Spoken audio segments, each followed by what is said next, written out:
2023. 2023. Here we are. Episode 2023. 53 and 23. Viva Physical Media. We're back, baby. We're back. We're back. I'm about to have New Year. my sip of my first ever non-alcoholic beer. It's dry Emalie January. It's dry Emalie January. I'm going to taste this. This is Best Day Brewing Kolsch style non-alcoholic. I've never had non-alcoholic beer before. Do a spit take. Just tastes like beer. I'll be the judge of that. Oh, yeah, here. You know, a little bouquet. Yeah. It smells like cereal. Wow. Really? Yeah, it smells like cornflakes. It would trick you in a pinch, right? Yeah, it would. It's not very good, though. I don't like it. Okay, well, it's not like I'm happy to be drinking it now either, but... It actually kind of tastes a little bit like cereal, too. I don't know. You probably have a different, like... I'm a super taster. He is a super taster. I mean, you have a different palate than I'm a me. super Everyone's taster. palate. Can't drink coffee or beer. Cause he's a super taster. I have an advanced palate. Well, anyways, we're back.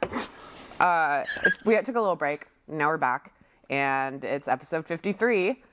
And I hope your guys' New Year's going well. We're almost killing it through already. January, and we're killing this episode. This is going to be out probably at the beginning of February at this point. All right, let's start our episode. What have you been up to this January so far? Oh, what have I been up to this January? I've been writing a lot. I've been watching a lot of stuff for our podcast. We've been podcasting hard. I've been taking care of my pup. Big news for me is I bought a new bed frame that just arrived today. It's got a headboard. A headboard? Oh, yeah. It's got a headboard. You're a So full 44-year-old adult man finally has a headboard. You got it. I don't have a headboard. I don't have a headboard. Gotta have a headboard. Of course I do. Everybody's looking at Sandra like, does Sandra have a headboard? Like, yeah, I have a headboard. She has 4 posts and a canopy. Come on. I just ordered some new LED lights for my room. Cool. Yeah. That's pretty cool. That's pretty cool. I have some up already, but I need more. How are your dogs? How are your dog? My dog had an accident and peed on the blanket earlier today, and so she's been in a depressed mood all day and won't really look at me. Aww. So we're in a fight. You're in a fight? No, we're not in a fight, but she is really sensitive, and so when things like that happen, she can't let go of it, which is like me, I guess. We didn't have a dog day. We didn't have a dog day afternoon. Yeah. We didn't have that dog. We didn't have the dogs on here. Yeah, we do. We keep saying it. This is the year for it, though. Yeah. But other than that, my dog's fine. Good. Oh, never mind.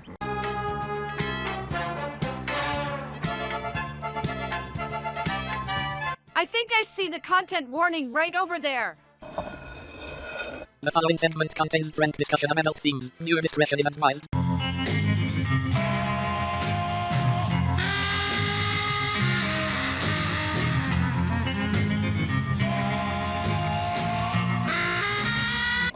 Hey perverts, welcome back. Last time we got a little kinky. This time I want to talk about love, because she is a fickle bitch. And I just want to get a little bit closer.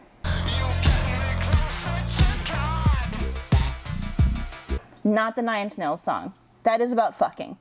But I digress. Most of the time. No, we're going to talk about Closer. 2004, directed by Nichols. It's based on a play, and it's about 4 characters and how their love lives become intertwined. The first person you meet is Jude Law as Dan. He has a little meet-cute with Natalie Portman's character, Arliss. She gets to meet Joe Black. I can't take my mind off of you.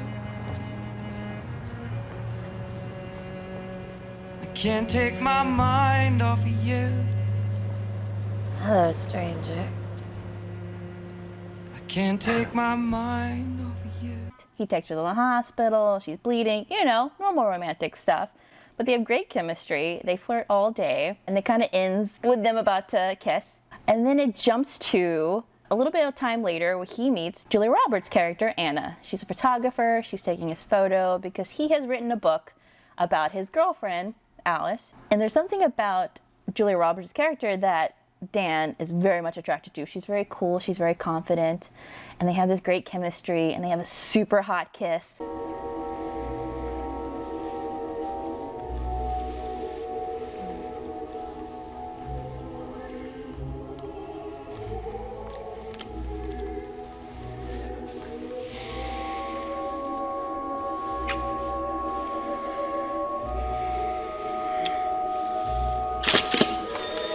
she finds out that he has a girlfriend, and she rejects him. Men are crap. He doesn't take it very well. You've ruined my life. You'll get over it. So much so that he catfishes her by going into a sexy chat room and posing as her, chats with this doctor, and we meet our fourth player in this love cube, Clive Owen, Larry. He's a dermatologist, very horny, very sardonic, caveman-like. I love him. I'm gonna marry him. Okay, the scene where they're sex chatting is fucking hilarious. It's very dirty and filthy. Jesus. But Jude Law was like, oh, meet me at the aquarium at this time. So Larry goes, and he meets Anna. Sit on my face. Come hungry bitch typing. Okay. Why do I feel like a pervert? I think you're the victim of a practical joke. Well, the joke's on Dan because Anna and Larry fall in love. And it kind of gets a little complicated from there. People switch partners. There's very nasty breakups. Because I pity you. Fuck off. Who are you? Now fuck off and die. Okay, there's no sex shown in this movie. I know, I'm sorry. I'll make up for it next time, I promise. But that's kind of the point, that you don't see the sex in this movie because you see the repercussions of it. They'll jump to right after they've had sex and you see the outcome of how it kind of devastates these relationships and how it affects these people. I really love this movie. The dialogue is fucking filthy. You don't see a lot, but man, they describe certain sex scenes in this movie, and it'll have you stunned for sure. Famously, there's a fight scene where Clive Owen is asking Julia Roberts what Jude Law's cum tastes like, and she says, "It tastes like you, but sweeter." Oh, wow. yes. What a bastard. So I don't want to give away the plot, but let's just say that these four people, there's a lot of indecisiveness, which I really like because that happens in relationships. Dan can't decide between Arliss, who's very clingy, she's very emotional, she loves him a lot, she's a lot younger, or Julia Roberts' character, who's very cold but very self-sufficient, very intelligent. And then Julia Roberts can't decide between Dan, who's like a writer, he's very intellectual, to Clive Owen, who, you know, is an oversexed hooligan is my favorite Letterboxd review of him, and I find that very accurate, and he's very sardonic. Also a little sexy, very, very alpha male. I'm a fucking caveman! The topic of strangers comes up a lot. It's kind of like the theme that runs throughout the movie, that no matter how much you love someone or how much in a relationship you're with them, you don't really know them. And at the end, they are complete strangers to you. Which is, someone says, very nihilistic. Maybe that's why I like this movie, because I feel that way in my bones. No, I'm just kidding. Don't put that. Love is a fucking sham. No, don't put that either. I love this movie. Filthy dialogue, really good heated debates. You're a piece of shit. Deception is brutal. I'm not pretending otherwise. How? How does it work? How do you do this to someone? Have you ever had a fight with someone that is just like a nuclear level? Like you just throw all the goddamn bombs and you just in each other's faces and it's just like quick and rapid, but then it goes slow and you start crying all of a sudden. This is that movie for you if you really want to feel all the feelings.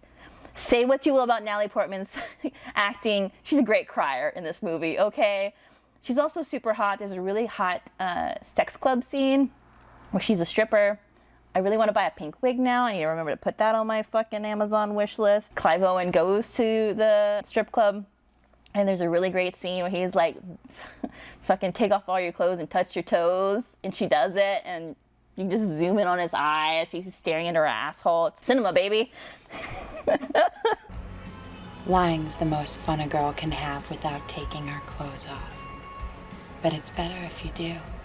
So yeah, check out Closer. I really love it. It's one of my personal favorites. I think it's a great movie about relationship, sexual dynamics, a little bit of infidelity tweaked in there, but it's for four people. They really should just be poly, if we're going to be real honest. A lot of bad communication styles. Don't base your relationship on this, but I love it. I think you should give it a watch.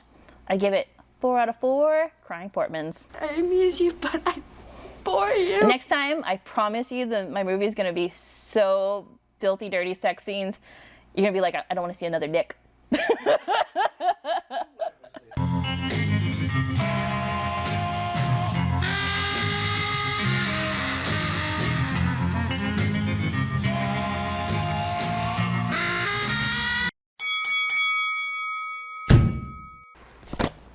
Okay. You may or may not remember a few episodes ago, we did our last, not our last, like final, but like our previous Raunch versus Rom. Right. And then we kind of forgot about it last episode.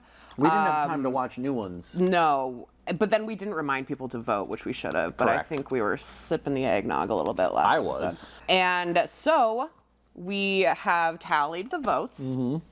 And if you remember correctly, in my corner was the first time, and in your corner, Sliding doors. Sliding doors. And the winner, with 3 votes, is the first time. Are you kidding? Sliding Doors had 2 votes. Wow. Just a reminder, you guys can vote without having seen the movies. This whole thing is us convincing you to choose one or the other, and I don't expect you to find these crappy raunches, and I'm sure Matt doesn't expect you to clamber I was over. surprised. I thought Sliding Doors would be the clear winner on that one. Sliding Doors was good. Honestly, I don't think either of them was a winner, but this is enough. what we got. Fair enough. And next time we do a Raunch versus Rom, hopefully it'll be a bit more compelling and you guys will feel driven to vote. Yeah, seriously. Like, also, you fucked up. Rock Sliding the Doors vote, was you the winner. guys. Rock the vote. Don't just sit there, let's get to it. Speak your mind, there's nothing to it. Vote! And if you don't vote, you're gonna get a spanky. Cut. I am the champion, so the It's first true. time. If you can get your hands on it, go see it. Go ahead, waste your time. No, it's not. Waste the first time. Wallace Shawn is in it as a weird film professor, and that's... You can find that in at least 3 other movies. One of them is directed by Woody Allen. Well, you don't want to watch that. Yeah, exactly. All right, well, Raunch is the winner, and that ends that. So until next time, that was Raunch versus Rom. All right, so first recommendations of the new year. My theme today is all about dysfunctional families. Starting with a movie aptly titled Family.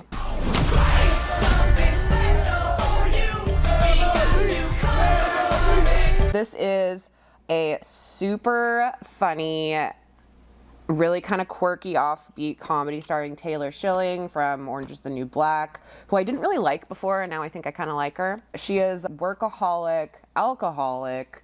You're not here to make friends or celebrate birthdays, even if technically you can't stop other people from celebrating theirs. And do not get pregnant, whatever you do. Use 2 condoms if you have to. Who is really, really blunt. She has like no tact or social graces or anything. And Sarah chose to have children, which means she chose to opt out. Her career is over. It's over, whether she knows it or not. Oh. Hey, girl. Fuck you, Kate. she is called upon by her brother and his wife, Allison Tolman, who I also love. You from Fargo? Mm-hmm. And they need her to watch their like 13-year-old daughter while they go to her mom's house because her mom is like passing away. So sorry to hear about your mom. Oh, that's... Thanks, but we knew this was coming, so... Please, Kate. It's just one night. No. Taylor Schilling goes and moves into this suburban house for the week and takes care of this 13-year-old girl who's kind of a loser. She doesn't have a lot of friends. Why are you eating it like that? I just like the salt. Her mom tries to make her do ballet, but she sneaks into the karate class next door. She pretends to like fight like dragons and shit in her backyard and stuff, and like loves eating like lasagna and chicken parmesan all the time, every night. Don't we all? And it's kind of a story about how Taylor Schilling and this girl initially like really butt heads and then eventually kind of learn more about each other, kind of in that formulaic way. But throughout all this, the daughter meets these kids outside a gas station who are really into ICP and juggalo life. And so this little girl kind of finds her family Baby juggalo? in with these other little loser kids, one of which calls himself Baby Joker. What's yours? Dennis. My friends all call me Baby Joker. Cool. And they kind of... I want to see the movie Baby Joker. Baby Joker. As they kind of deal with bullies, Taylor Schilling is also dealing with really just kind of drowning in her work life, drowning in her alcoholism, and trying to figure out a way to find herself. There's lots of cameos by good comedians. Kate McKinnon plays this like very Karen-esque neighbor who is always like talking about the HOA and like. And there's a lot of little kids running around, and it's gonna come down, and it's gonna, you know, it's a death trap, so. You know, trying to get her over for like coffee and PTA meetings and stuff like that. And it's really, really funny. At the end, it culminates in the young girl running away to the Gathering, which is the festival for juggalos, and everyone having to go find her. It's a really, really funny, very sweet, quirky comedy that I was surprised I liked so much because I'm not a big like modern comedy person, but this made me laugh out loud plenty of times and also just was really heartwarming as well. I was directed by Laura Steiner. Also, Natasha Lyonne's a character in this. She's a juggalette at the very end. She's the best. I can't wait for that new detective show she's going to be on. I didn't even know she was in a new detective show. It's Ryan Johnson's new show. She's like, it's called Poker Face, and it's like a weekly detective series. Oh, it's going to cool. be great. It's going to be great. Cool. Well, check that out and check out Family. I could put a spell on them so they become wolves. Maybe. I think if you want to get off the shit list, you're gonna have to stop turning magic tricks. Magic is my passion.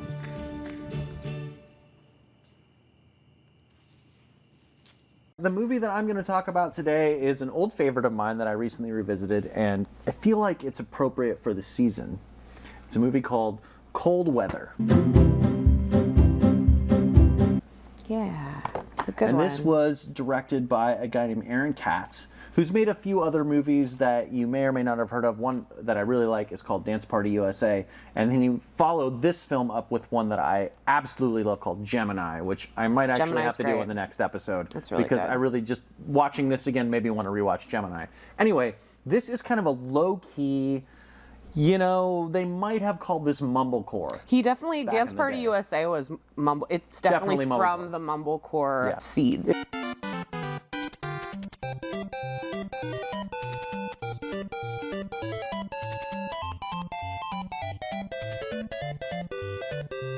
Yeah, 100%. And this definitely has mumblecore vibes, but it's mostly just a really sweet comedy. I want to say thriller? Mystery? Anyway, it's about this young man who lost his job. He's finally moved in with his sister because that's sort of the best he can do. And he gets a job at an ice packing factory. And he's obsessed with Sherlock Holmes. He reads all these Sherlock Holmes books. Elementary, my dear Watson, all that shit. No, dude. He doesn't say that. He doesn't? No, he doesn't say that. He doesn't smoke a stupid pipe. He doesn't wear that stupid hat. Oh, shit, really? Yeah, in the books, he's just like the man. And he makes friends with a young guy who works at the ice packing factory with him. And then all of a sudden, his ex-girlfriend shows up back in town, and they kind of reconnect a little bit. The buddy that he makes at the ice packing factory and his ex-girlfriend start to sort of have a little bit of a connection, and maybe they're going to go out, have a couple of dates. What are you thinking about? Well, nothing, man. I just wanted to ask you if it's really cool if I take Rachel to the Star Trek convention tomorrow. Yeah, of course. I mean, I know she's your ex-girlfriend and everything. I'm not bothered by it. I don't know. I didn't want you to think like we're going on a date or something like that. I don't know. The whole thing just makes me uncomfortable. I'm totally fine with it. And you guys are dorks. And then one night, the buddy shows up and he's like, "Oh, the ex-girlfriend's disappeared. You got to help me find her. Something is wrong. Something is completely off. We have to solve this mystery." I need you to go over there with me. I'm not going over there. Dude, you know about these kinds of things. What kinds of things? Mysteries. And slowly but surely, you know, the sister gets wrapped up in the mystery. Reading about breaking codes? Breaking codes? Why are you reading about breaking codes?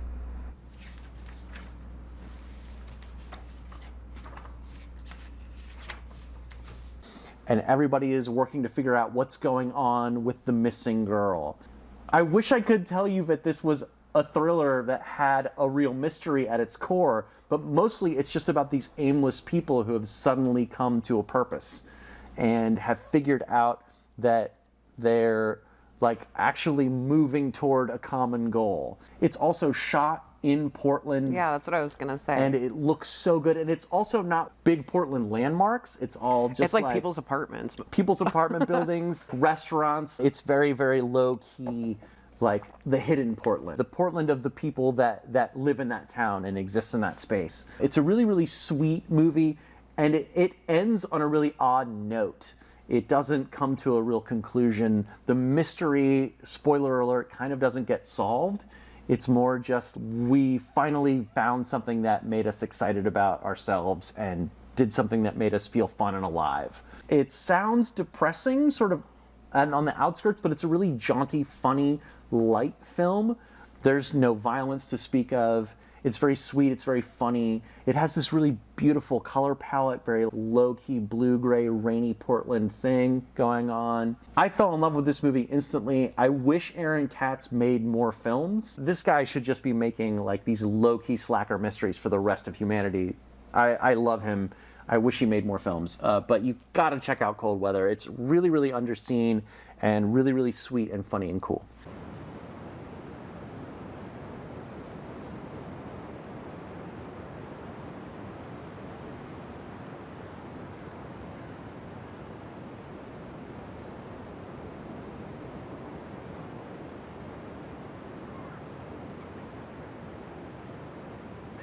My next movie is about another type of dysfunctional family. This movie is Cyrus.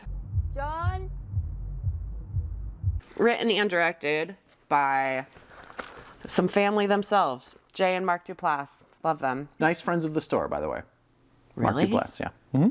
It is starring John C. Reilly and Jonah Hill, Marissa Tomei, Catherine Keener. All the greats here. All the greats. Did you know that this was weirdly executive produced by Ridley and Tony Scott? I wonder if that's because I probably didn't have any creative input into it. They maybe like bought it and released it. But it was just interesting to see their names also on it. I did not know that. More family, more brothers. Brothers helping brothers, you know? Wow. I did not know that. Yeah. That's very cool. I just watched this for the first time recently, and I don't think I realized that it was a Duplass brothers movie, and I think I always thought it was kind of like a Judd Apatow-esque comedy, like a little raunchier, which is fine.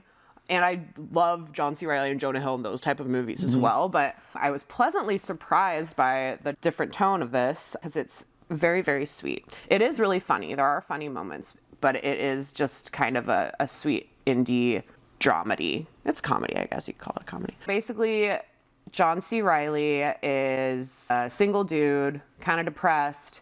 He's still best friends with his ex-wife, who's played by Catherine Keener. They've been divorced for 7 years, and she tells him that she's getting married. I'm getting married. Tim and I are getting married. I'm engaged. And he's like, oh my God, and he has kind of a breakdown, and she's like, you need to just put yourself out there and like meet somebody. So they go to a party, he gets hammered, which is hilarious, and meets Marissa Tomei. Nice penis. Oh! Because she's the only one who will like duet sing with him at this party, and it's really cute. And then they go home together. You're an angel. You're a sex angel.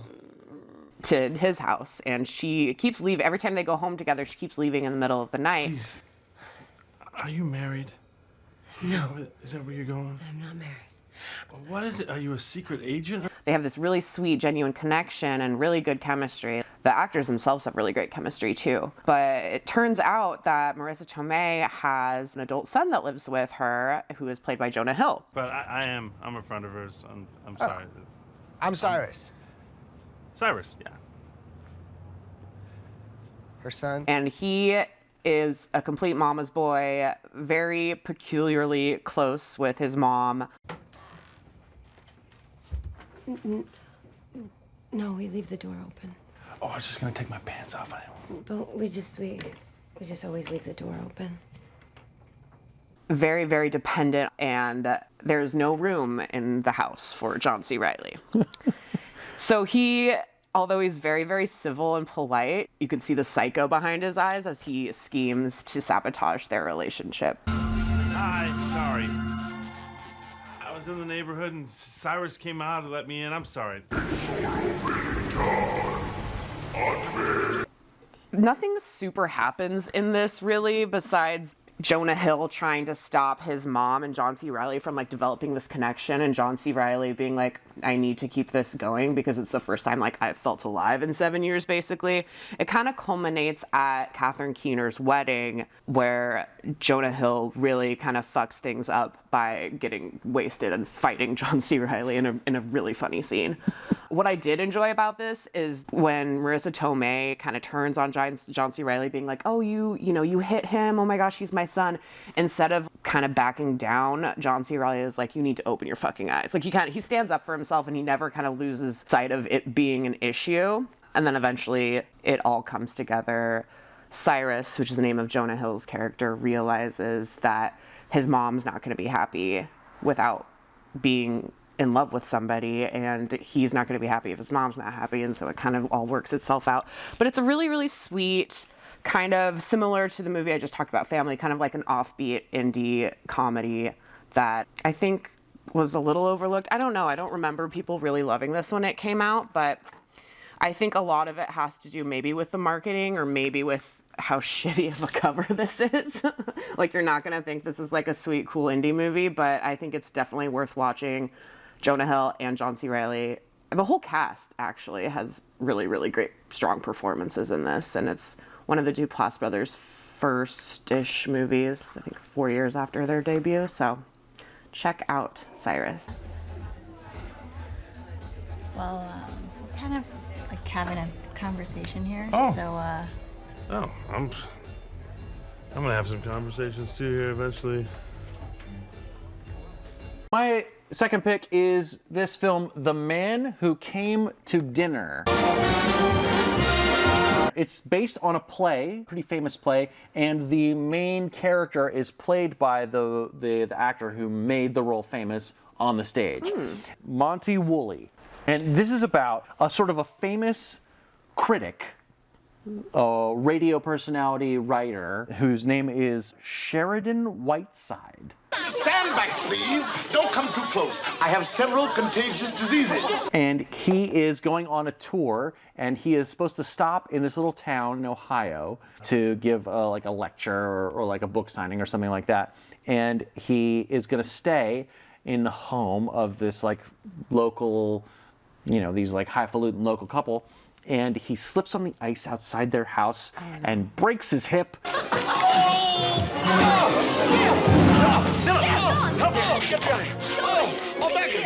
And decides he needs to stay in their home to recuperate because he threatens to sue. Thank you. I am suing you for $150,000. For damages for failing to like shovel his walk or something like Yeah. that. And so the whole movie is about how this family who lives in the home is trying to negotiate their lives around this complete asshole. Young lady, I cannot stand indecision. Will you either go up those stairs or come down them? Go in and read the life of Florence Nightingale and learn how unfitted you are for your chosen profession. I shall require the exclusive use of this room, as well as that drafty sewer which you call the library. He also has a personal secretary played by Bette Davis. Love it. I mean, in a way, she's the main character of the story. She is sort of constantly put upon by this man. I retain in my employ only because she is the sole support of her two-headed brother. Is the only person he trusts, is constantly rearranging his schedule, trying to accommodate all of his various whims. Meanwhile, the poor family in whose house he has ensconced himself is negotiating with all of this too. The patriarch of this family absolutely hates him. If you have not gone in 15 minutes, these gentlemen will forcibly eject you. Thank you, gentlemen. Will you wait outside, please? 15 minutes, Mr. Whiteside, and that means bag, baggage, wheelchair, penguins, and octopus. I am now going upstairs to smash our radio so that not even accidentally will I ever hear your voice again. There's also the... Is this like a What About Bob situation? It kind of is. I mean, get out! Get out! Is it something I said? There's also a very strange subplot that comes to fruition late in the movie where the homeowner's mother-in-law is someone who keeps approaching the main character, the critic, and sort of showing him pictures of herself as a youth, and you're like, oh, where is this going? Like, he keeps saying, like, I know you from somewhere.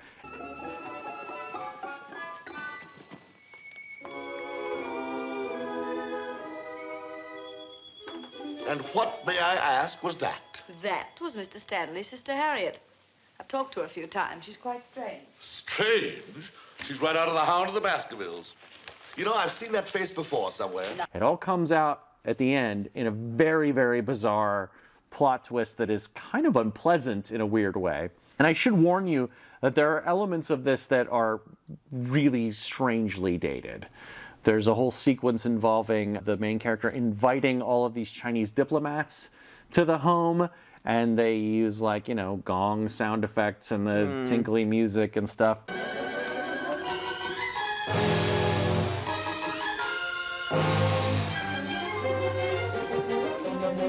It's a little unpleasant, but in the wash, it all comes out. The critic character, he sort of, you know, ingratiates himself one way or another into the family. He starts to encourage the young man and young woman who are the children to, like, chase their dreams. If I could do that, I'd be the happiest guy in the world. Why can't you do it? If I were your age, I'd do it like a shot. You know why. Dad. Richard, do you really want to do this more than anything else in the world? I certainly do. Well, then do it. Bette Davis's character falls in love with a local journalist, and he wants to he conspires to, like, keep her away from him, to keep controlling her, to keep her, you know, alongside him. And there's a really interesting subplot with her coming into conflict with a foil, Anne Sheridan. Good looking, too, huh? I can hardly wait. Who is Whiteside's friend, who is a famous actress, who he conscripts to come and, like, steal the new boyfriend away from her. And there's this, it's just like this whole screwball comedy of errors type yeah, vibe. all of this great stuff. It's really, really funny. It's really, really sweet natured, even though there are elements of it that are a little bit unpleasant, certainly dated by today's standards. There's a strange gag at the end involving locking someone in an Egyptian sarcophagus. What? Which I I absolutely... couldn't have guessed in a million Yes. years you were going to say that. Exactly. Like, that's the thing. Like, the movie goes into some really strange directions. This was a Christmas Day watch for me. Oh, wow. And I found it utterly delightful. I've been on a kick of these old comedies lately. Yeah. This wasn't... I wouldn't call this one of the best ones, but it was really, really funny, really, really interesting. I was absolutely shocked to see Jimmy Durante show up in the last 30 minutes. Ah, my beautiful one. During the sarcophagus stuff? Yes, he's deeply involved with the sarcophagus stuff. I was like, is he playing himself? But no, he's not. It's really, really good. I think you should check this out. The Man Who Came to Dinner. Definitely a weird one. You know, Sherry, you have one great advantage over everyone else in the world. You've never had to meet Sheridan Whiteside. It's dog movie time. It's dog movie time. And boy, have we got a dog movie for you. It's a real dog. It's a real dog. And we're talking about the sequel to the famous movie Old Yeller, Savage Sam. He says he belongs to me. This movie sucked. Savage Sam, who doesn't really look like his dad. No, and is not really in this movie very much. He does good with what he's got. Yeah. He's a good boy. This movie is 1963, directed Norman Tokar. Tokar. He's a midnight Tokar. And written by... He's a piece of shit. We'll look it up on the back of the box here. Fred Gibson, who also wrote the novel that Old Yeller and this movie, Savage Sam, is based on. And Matt told me some devastating news. Do we want to get into that? But beyond that, this movie is also not very good. It's not very good. It does It does feature maybe one of the most annoying child protagonists of all time. Going in and out! She'll never lay a horn to you!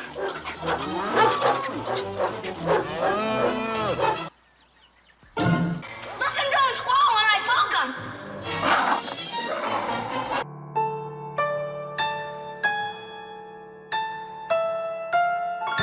So it takes place on the same farm as Old Yeller with the two same brothers.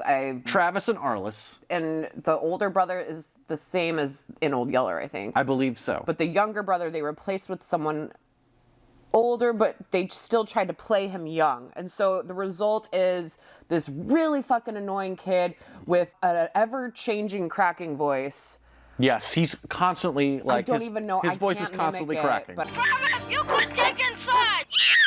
Murderer! Let me down! terrible goddamn Well, voice. he's always shrieking. Yeah, always. Constantly. First time we see Sam, he's grabbing some meat dangled from a hook, which I guess is what No, the Old first time we Yeller- see him was over the opening credits. He's chasing a fox. Oh yeah, the opening credits with a song about Savage Sam. I call my hound dog Savage Sam. He runs so wild and free. Written by the guy who also wrote Bare Necessities. Bare necessities. Right. But Savage Sam has very little to do with the actual narrative of this film. Yeah.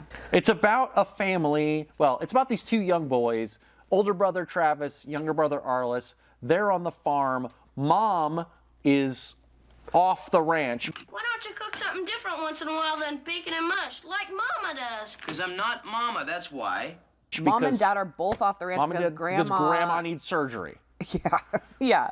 And like, I don't even want to know what Dad... surgery looks like in 1880. When Mom and Dad are off the ranch, it's fucking chaos. It's fucking chaos. I don't ever want to try to run a family farm when my parents are gone. Not or at all, really. Like, I'm very lazy. I don't want to run a farm, period. Arliss is just chucking rocks at his brother every chance he gets. Arliss? Uncle Beck shows up. Uncle Buck shows up. Uncle Buck. Uncle Beck, it's Brian Keith from The Parent Trap. From the dad Parent for The Trap, Parent I saw Trap. that. I was happy for you. I know. I was really excited to see him. I love seeing him. And he tries to impart some nice fatherhood lessons. That's why I wanted to kill him 1,000 times. Oh, Papa? Is that It doesn't reverse take. psychology being like, you're throwing rocks at your brother? Maybe we who's should like, just murder him. Here's a gun. Why don't you shoot him? This looks like that's what you want to do anyways. And he's like, that's my brother. I don't want to And kill he's my like, brother. exactly. So fucking stop. You know who sucks in this movie is Arliss. Go get him, Sam!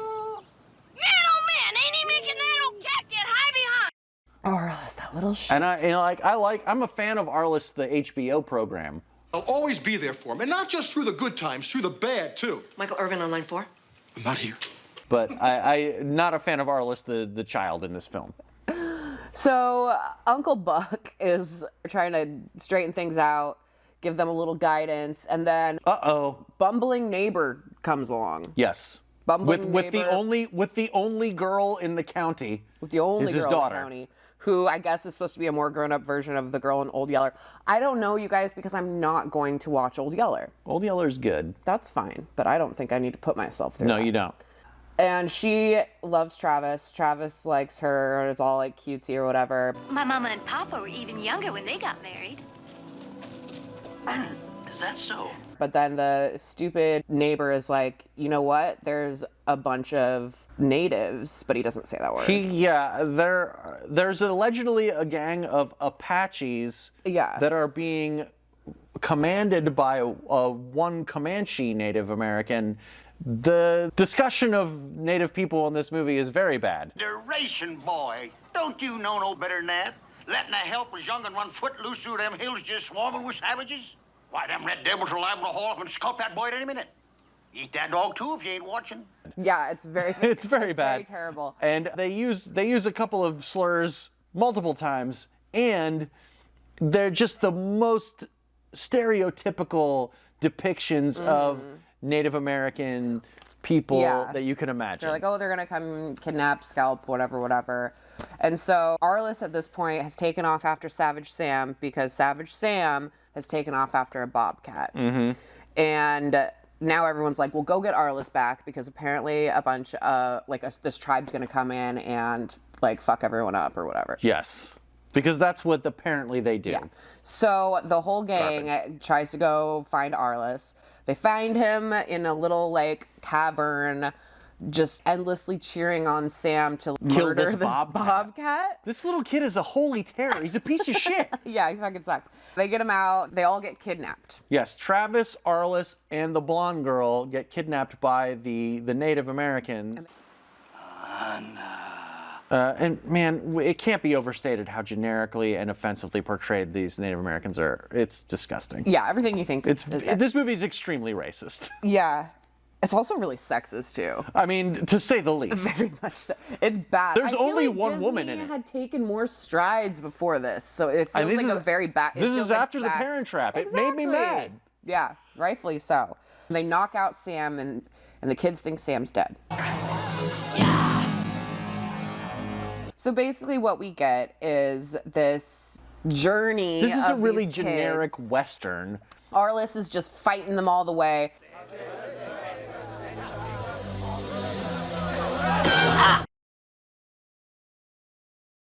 There's a really gross scene where they've all been captured and the little kid Arliss starts to like fight back.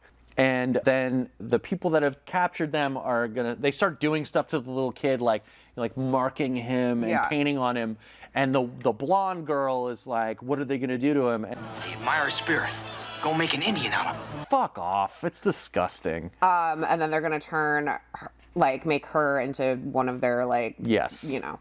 And it's all just like, why am I watching this? This is terrible. This is super problematic. It's boring as I thought fuck. this was gonna be a nice story about a nice dog. You were excited about watching I was. this, I know. I didn't know it was gonna be a racist Western adventure about killing Native Americans. This is why we do this, so you don't have to. You don't ever have to watch Savage Sam, because we can tell you right now it's really not worth it. Also, the dog doesn't die. Dog doesn't die. The dog is great. Savage Sam, He's great. What he does is he finds their scent and he leads people to go find them. Yes. He does get saves the hurt day. by some wolves. He does. He has a fight with some wolves. And my favorite part is when they let him ride on the back of a horse. So that was my favorite part of the movie, because he injures his paw a little, so they put him up on the saddle, and one of the fat bumbling neighbors like, And now I guess I seen everything. Blowhards and pot hounds allowed to ride while good men are left afoot. There's a whole thread in this movie about who has to run alongside the horses. Yeah. And then there's also an additional thread about Royal Dano. The actor Royal Dano plays a guy whose son was killed by Native Americans. his and whole family was apparently scalped. Yes, and he has a vendetta, and all he wants to do is shoot him. Dirty murdering savages! No! But we're gonna somehow give him some dignity to become better at the end. It's bullshit. This movie fucking was terrible. The young girl really wants to get married to Travis because he's the only eligible young man in the county. Getting married is the best way for two folks to really get to know each other. And I think that's true as someone who's watching Married at First Sight right now in its 14th season. I'm watching 90 Day Fiancé, so I'm also I agree. watching that, Yeah. and Love is Blind. There's also some very forced inserted conversation in the middle of this movie about just who owns the land. I wasn't arguing. I merely said the reason the Indians fight so hard is the white men's crowding in, killing off the buffalo, that's all. Them Indians don't own the land. They don't own the buffalo either. Maybe not. Where I think they're trying to shoehorn this guy whose last name, funny enough, is White. And they're trying to make him, he's the new guy, and he doesn't really know the rules, but Yeah. he believes that, he rightfully believes We need to that- share the land. Yeah, exactly. And they're like, oh, you don't know it. And then they just put that in the middle of the movie, and then they just kind of Yeah, it's whatever. It's very perfunctory. It ends, Travis escapes somehow. They kill all of the Native American people, and except for the one little boy who gets beat over the head and chased away by the dog. God, I hated this so much. And then the neighbor guy makes a crazy shot from far away. Shoot. Shoot.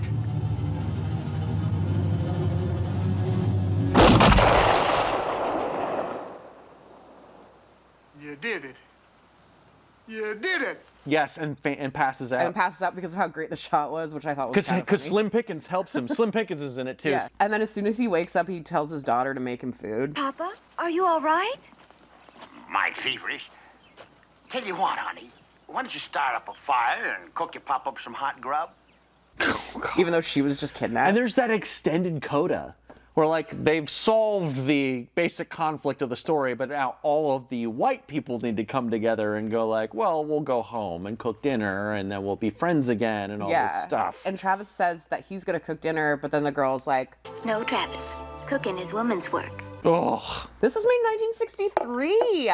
What are we doing? It's a bad movie. Anyways, Sam literally only does so much in this. It's really not his film at all. It's not his fault. Poor boy. It's not his fault. He's a very good boy. He's beautiful too. He is beautiful. Beautiful. I don't really know what kind of dog this is. It's not an old yeller. He looks like a mutt to me. A mutt. The only thing he does, I mean, he's on the scent, so I guess he leads them to the rescue, but Yes. he doesn't really, there's no focus on him at all. He's the main reason they're able to catch up with the He's kidnapped also people. the main reason that they're kidnapped in the first place, because he Yes. went to get that bobcat. And at the end, the movie ends with him still chasing the bobcat. Yeah, they have a feud, Yeah. if you will. A polite feud. A polite feud. It's a piece of shit. Oh, there's one there's one part in this movie where the kids are like eating this meat, and Arliss is like, "This tastes funny." Oh God. And they're like, "Oh, it's horse meat," and he's like, Is "Oh, it no, Old Jumper?" Where's Old Jumper? And he's like, so they have to like. They have to talk him down from thinking that it's his mule. They have to make him accept that it's his mule, because they're like, Old Jumper would have not wanted you to go hungry. If it is Old Jumper, he won't mind. Jumper will know you gotta eat. Sure. And it's this weird scene where they convince him that it's okay that he's just eaten his own horse, and then later It turns out Old Jumper's fine. he's fine. He's been like fucking around in the garden eating shit, and, Yeah. and then Arliss is like, He's been "Old eating their Jumper, potatoes." We didn't eat you after all. So that was, I guess, funny. It can't be overstated how fully fucking annoying Arliss is. Yeah. All right. Make me.